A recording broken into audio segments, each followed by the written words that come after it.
Whatever happened to Cork greatness? Football, hurling, it is really just not happening for them right now. Back-to-back defeats to Limerick and Clare to start the Munster Hurling Championship. So it looks like their wait for an All-Ireland hurling title will enter an 18th season. While on the football side, it is a decade since Cork last won a Munster title and just won All-Ireland in the last 30 years. And I don't think anyone's holding out much hope against Kerry at Porky Rin this weekend. To talk about what has been going wrong both with the current setup and also in recent times that have left Cork in this state, I'm joined in studio by former Cork Camogie All-Ireland winner Sarah O'Donovan. Hi, Mick. Sarah. And Sunday Times journalist and Cork man Mick Foley is on the line. Evening, Mick. Hey Nathan, how are you doing?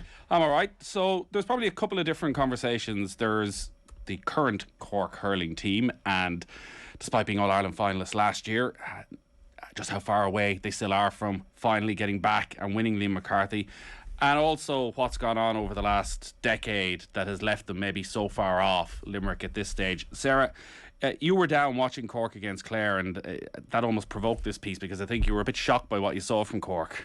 I was, and I suppose I can't discount how good Clare were, and I will say that first. I don't think you'd have seen that from the clips that were played later in the week. Clare made Cork look so ordinary and unsure, and certainly didn't make them look like the All-Ireland finalists that were there last year. If anything, Clare looked like the team that could have troubled Limerick last year. They were so organised, they were so structured. I was saying to you earlier, you know, two men go into a ruck, come out with the ball, and then there's a third guy waiting to pop the ball over the bar. That epitomised their first half. Cork were all at sea at 6s and 7s, couldn't figure out what was going on.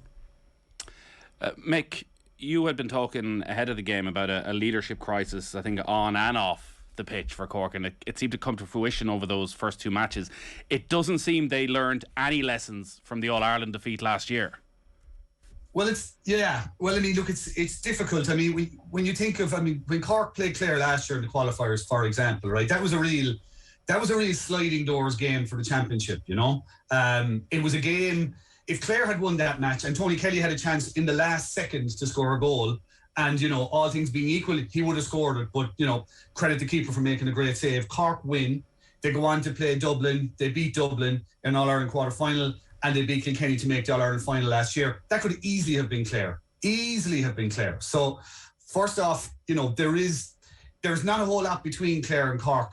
But then when you look at the gap that has developed in the last, you know, when you look at the game the last day, I think generally speaking, you know, I was at the Limerick match again. You know, they had a great start, and they clearly had a game plan that they wanted to follow. As we know, it's a game plan that's on a knife edge. If it goes well, it goes really well. But if it doesn't go well, it's a struggle. And the issue that I would raise around leadership is that when things don't go well, Cork seem to fall back into their shell. It seems to be a very fragile group. It seems to be a group that, while I would say they have faith in what they're doing, when it goes wrong, there does seem to be a deficit in terms of, well, what do we do now? Physically, I think I know for a fact that the guys, after they played Limerick last year in the All-Ireland final, and look, the players have met Limerick numerous times in the last couple of years now, but it seems to be a continuing source of wonder to them, the physical difference between Limerick and Cork. And, you know, that's an issue for Cork hurling for quite a while now. And it's a recurring issue when they don't play Limerick as well. So, you know, there's an awful lot of stuff there that it's not going to get solved in a match or in a couple of weeks between games, you know. It's a kind of systemic thing that's going on. The physical side seems almost inexcusable, considering you just have to look at those Limerick players side by side with the Cork players and how much stronger and they look than their Cork counterparts. Is part of the issue that Cork have been relatively successful at under 20 level in recent years, and that doesn't always translate easily in terms of how players develop physically, that they're looking at the skill set that's required to win an under 20 title and thinking that's the same skill set and same physicality that's required to win an All-Ireland, where they're probably a million miles apart. I agree. Sorry, Sarah.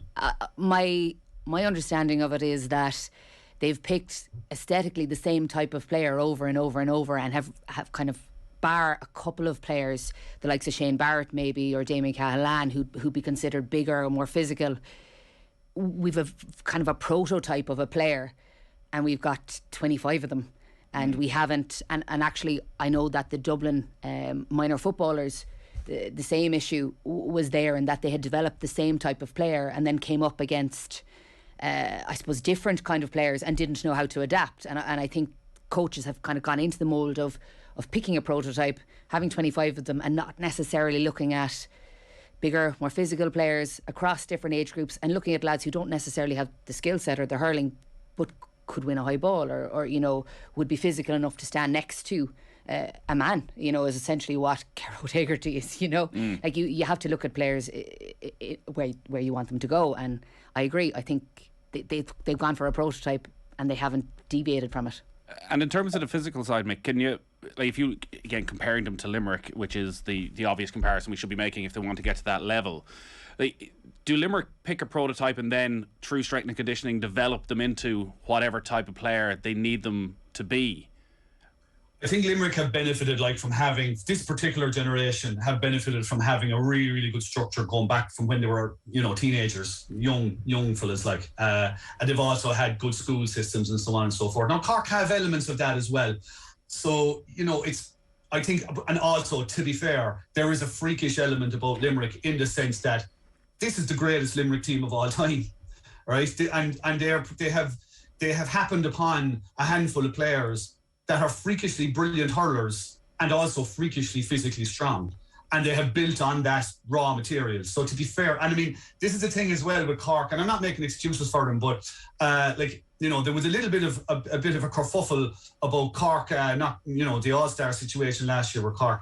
And, you know, they probably didn't benefit from playing Limerick so often last year, you know, and to start off again then against Limerick this time around, on one level it was a good yardstick to see where they were at compared to last year, but on another level, if it went wrong like it did, it really throws them back. But I do think there's one more issue to that physicality aspect, and it's connected to another issue around Cork, which would be work rate. I would be fairly confident in saying that there are a number of players on that panel that just are not putting it in physically. They're not doing the work. And that's not to say, you know, they should be pilloried for that. They seem to have made a choice that they're just not going to put it in. And Mick, when you say that, because look, that in a way is as big a criticism, as big an accusation you can make around any player. When you say the work rate, do you feel that's in the off season, in training sessions, or do you feel it's just when they get on the pitch? Well, I know that there are a couple of players that they have to work extremely hard on to get them to do the physical work, like basically the gym stuff, you know? I mean, all you have to do is, you know, take off your top, you know, and let's have, you know, stand them up beside a Limerick guy and you'll see, you know? And I mean, unfortunately, there are a couple like that just have not put in the work. And is that not a failure of coaching, in that if there's players like that, why are they in the squad? I think you can put together all the structures in the world. You can put the best coaches in there in the world. If a player has decided that he's going to do so much but not everything, what are you going to do?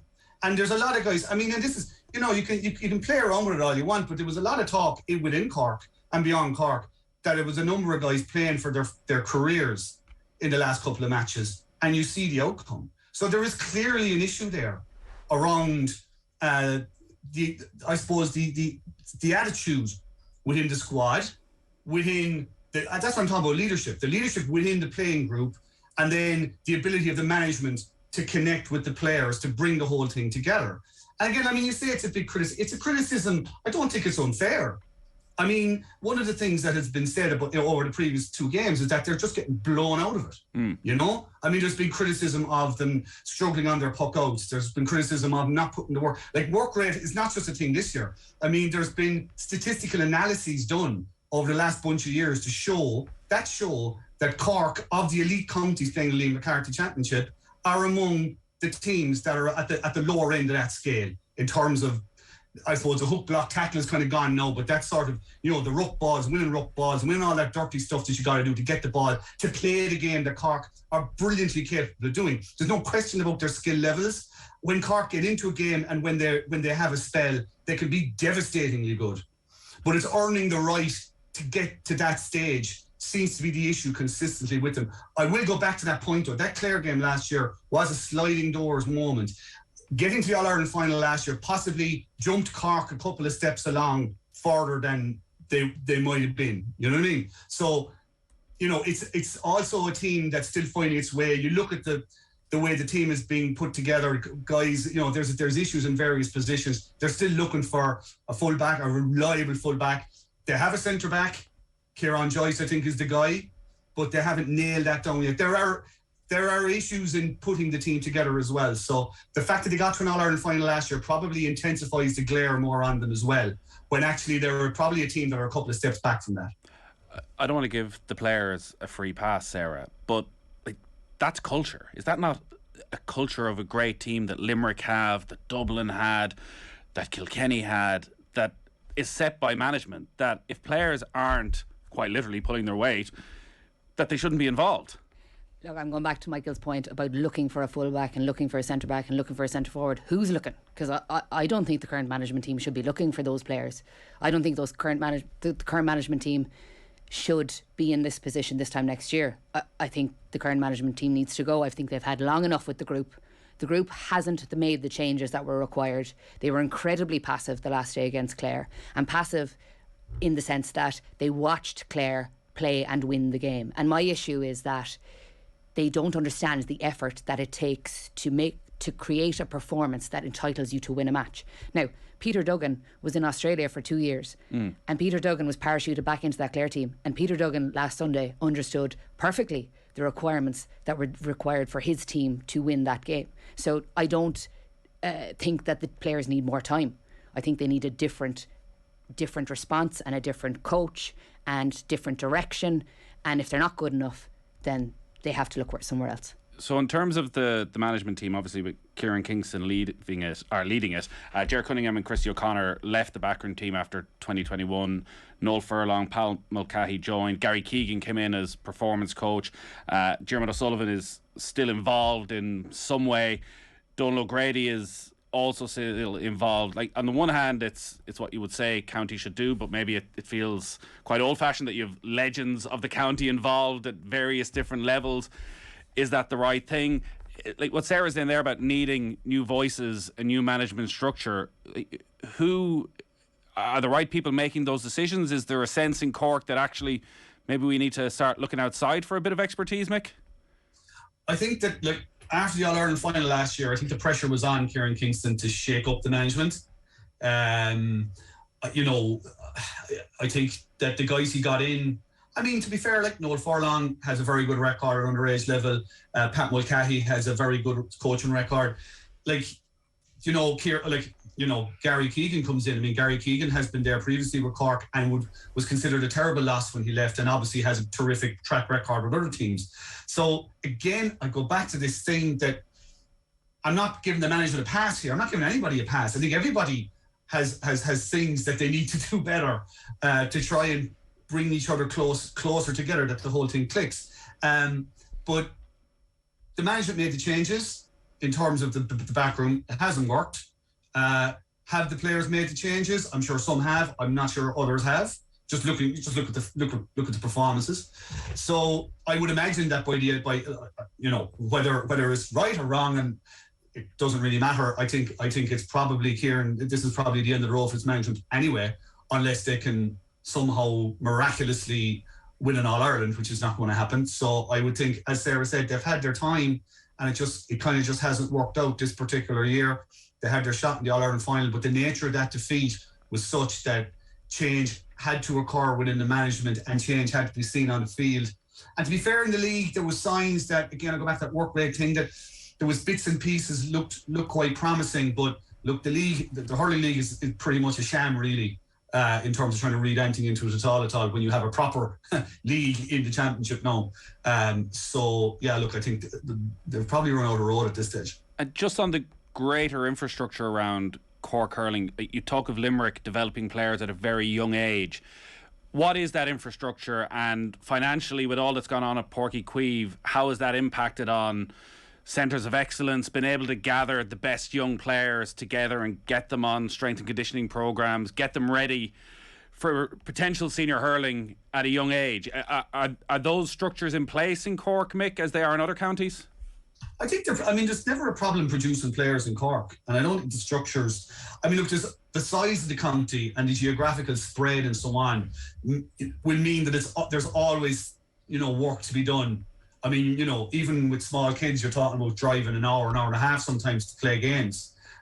So even stuff like that does matter because it kind of drains the energy of the parents and the kids. But in the totality of it, there's never going to be a problem in terms of producing players.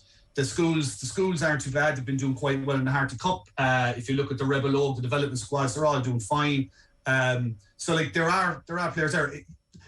I suppose if you're looking for something, you're wondering, like the style of play Cork have is kind of an evolution of what's been there for the last 20 years, the kind of stick passing possession game.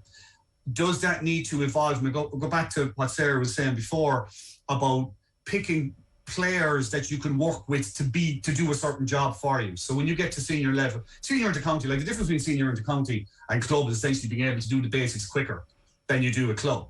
So like if you can get guys in, maybe they need to be looking at a different type of player to augment and to complement the kind of natural skill based players that are coming through.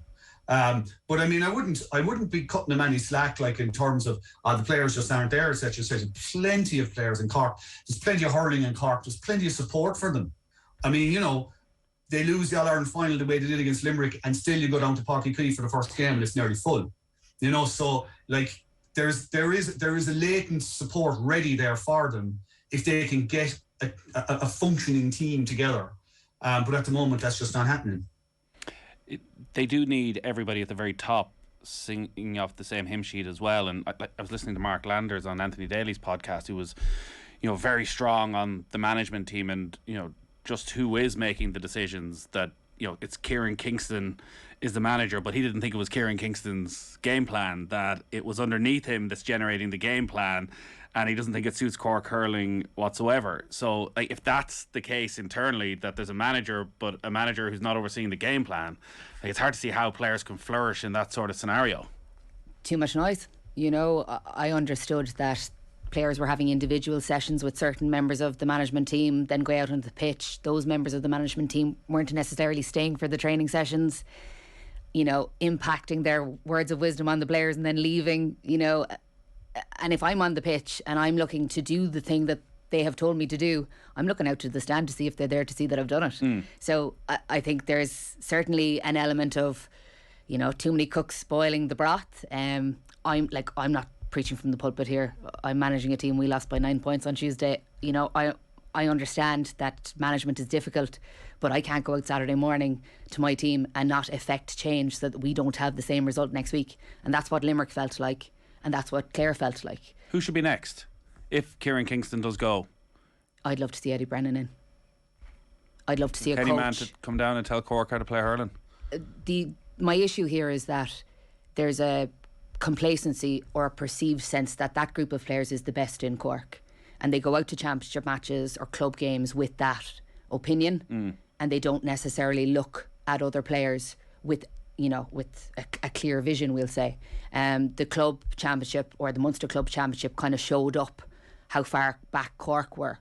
Middleton won the county championship, great game against the Glen, enjoyed the match. They then go out to play Kilmallock and Kilmallock make light work of them. Ballygunner, an excellent team. None of the Cork teams would have stood up to that relentless pace that Ballygunner had.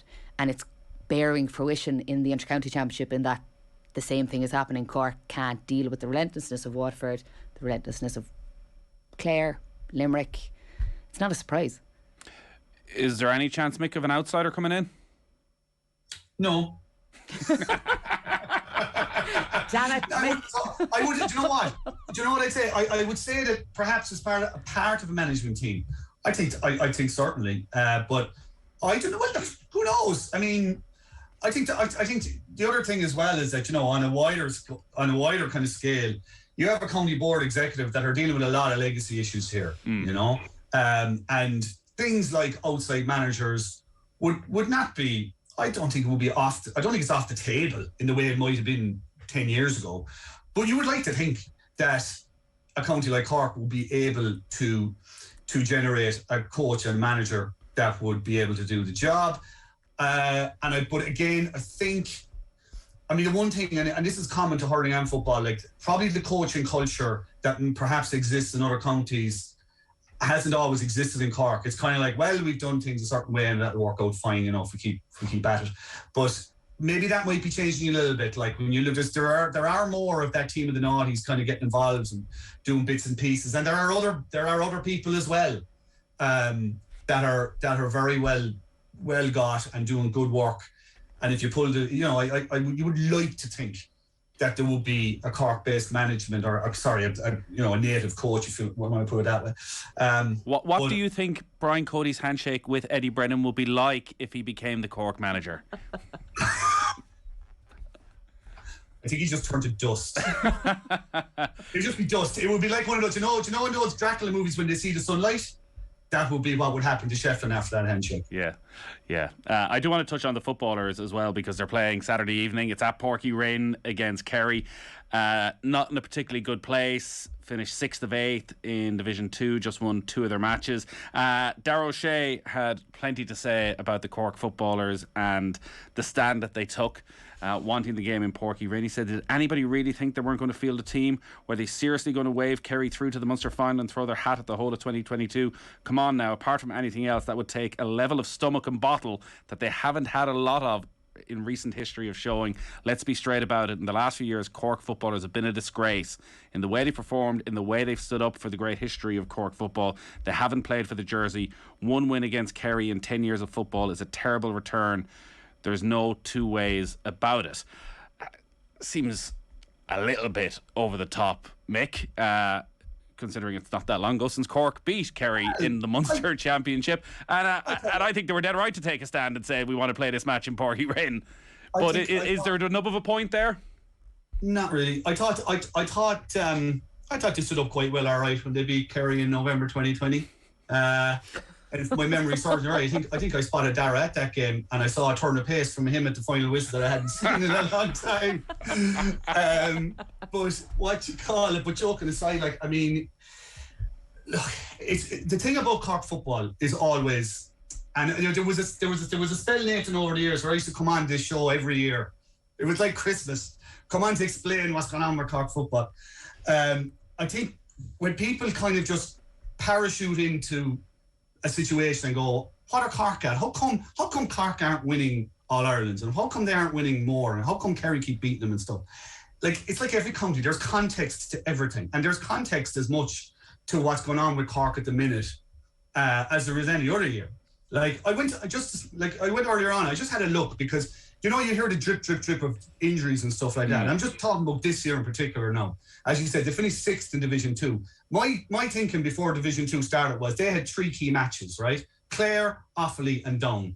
I had absolutely no expectation of them winning the other games. But Clare, Offaly, Down were the 3 that would keep them up, and that's all they needed. But I just had a look at the injuries, right? So between hamstrings and chronic injuries, but stuff that really would have disrupted the development of the team, they've had 20 injuries over the last, you could say, 8 or 9 months. If you go back, and you could go back to April 2021 when Killian O'Hanlon did his cruise ship, right? Could that be potentially a different issue? I'm not sure it is, because a lot of them were like, some of them muscles, some of them are just like Ian Maguire breaks his ankle in a challenge match a couple of weeks ago.